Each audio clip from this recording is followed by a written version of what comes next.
என்ன பேசுறதுன்னு இந்த சூழ்நிலையில எதுவுமே வாயிலிருந்து வார்த்தைகள் வரமாட்டேங்குது. நேற்று அவரை பார்க்கறதுக்காக அவங்களுடைய ஆபீஸ் பக்கம் அண்ணா நகர்ல இருந்து நான் கிளம்பி போகும்போது ஒரு பெரிய பூகம்பம் மாதிரி கிரௌட் எல்லாம் ஓடுது. அந்த பக்கம் ஒரு பூகம்பம் தான் எப்படி இருக்குமோ அந்த மாதிரி ஒரு சூழல் வந்து, சார் அழுதுகிட்டே எல்லாருமே, சார் இந்த பக்கம் போங்க சார், அப்படி போங்க சார், இந்த சைட்ல பிளாக் பண்ணிட்டாங்க சார், அந்த பக்கம் போங்க சார், அழுதுகிட்டு எல்லாரும் ஓடுறத பார்த்து எனக்கு ஒரு மாதிரி பீதி ஆயிடுச்சு. இந்த பக்கம் போறோம், அந்த பக்கமும் அதே மாதிரி கிரௌடு.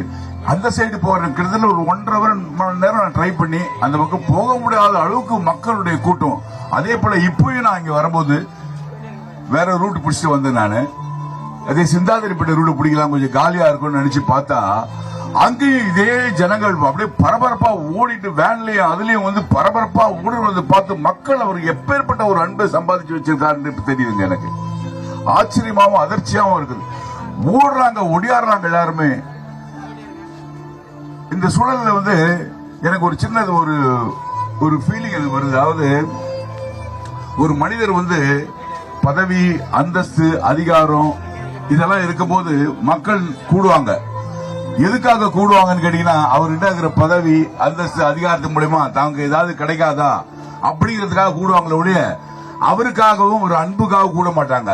ஆனா உண்மையாவே மக்கள் எப்போ வந்து ஒருத்தருக்கு கூடுவாங்கன்னா அதுதான் உண்மையான அன்பான சம்பாத்தி. அப்படின்னு கேட்டா அவர் இறக்கும் போதுதான்.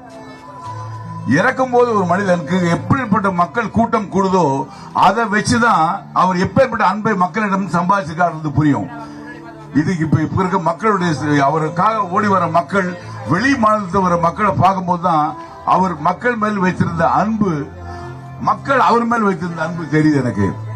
இவ்வளவு கூட்டம் கூடுதுன்னா அவர் நடிப்புக்காக அல்ல, அவர் செய்த தர்மம், அவர் செய்த நல்ல குணங்கள், மக்கள் மேல் அவர் வைத்திருந்த அன்பு, இதுதான் அவர் இவ்வளவு மக்கள் அவர் பின்னாடி கூட்டம் வருத ஒழிய எந்த ஆதாயத்துக்காக இந்த மக்கள் வராங்க சொல்லுங்க பார்க்கலாம். இனிமேல் என்ன இருக்குது? ஆனா எதுக்காக வராங்க? எங்க இருந்தோ வராங்கன்னா அவர் அப்பேற்பட்ட ஒரு அன்பை சம்பாதிச்சிருக்காரு. இதை விட ஒரு மனிதனுக்கு வேற என்ன வேணும்? இறுதி சடங்கு இவ்வளவு பேர் வந்திருக்காங்களே, இந்த அன்பு என்ன சொல்றது? வாயில வார்த்தையே வரல எனக்கு. அழுகதான் வருது எனக்கு, அழுக வருது எனக்கு.